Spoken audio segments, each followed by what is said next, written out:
তুমি এমন একটা ব্যক্তি যে কয় আইলো তার পিছেই যাও, গেলে পরে তোমার ক্ষতি হয়, লাভ হয় না। কথাটা ঠিক না ঠিক? ঠিক। ডাক করলা না, না। যখন তোমার কাছে টাকা পয়সা থাকে তখন তোমার আপন বন্ধু বান্ধব, কাছের মা বাবা মা থাকে। যখন তোমার কাছে টাকা পয়সা থাকে না, তোমার আত্মীয় স্বজন কোনো বন্ধু বান্ধব তোমার কাছে থাকে না। কথাটা ঠিক না ঠিক? ঠিক। রাগ করলা? না, না। এই কথাগুলো আগে পিছনে কোনদিন বলছিলা? না। তুমি মানুষের পিছনে যায় হাজার হাজার টাকা পয়সা নষ্ট করো, তোমার পিছনে এসে কেউ 10টা টাকা ক্ষতি করে না। কথাটা ঠিক না ঠিক? ঠিক। আরেকবার কও বিসমিল্লাহ, বিসমিল্লাহ। আরেকবার কও সুবহানাল্লাহ। সুবহানাল্লাহ। বিশ্বাসে বস্তু মিলে তর্কে বহুদূর।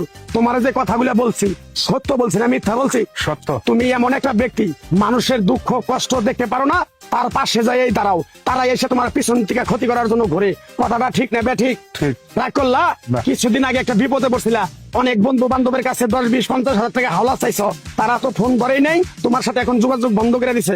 কথাটা ঠিক না ঠিক? ঠিক, ঠিক। রাগ করলা? না, না। এই তাবিজ গাছ গাছরা দিয়া কারো কাছে টাকা পয়সা নিয়ে খাই না, তোর কাছ থেকে সামান্য কিছু টাকা নিয়ে আমি একসঙ্গে হোটেলে খামু, দিতে পারবি? পারবো। পারবি? পারবো। হাইট লাগবো না, তোর মনটা খুবই বড়।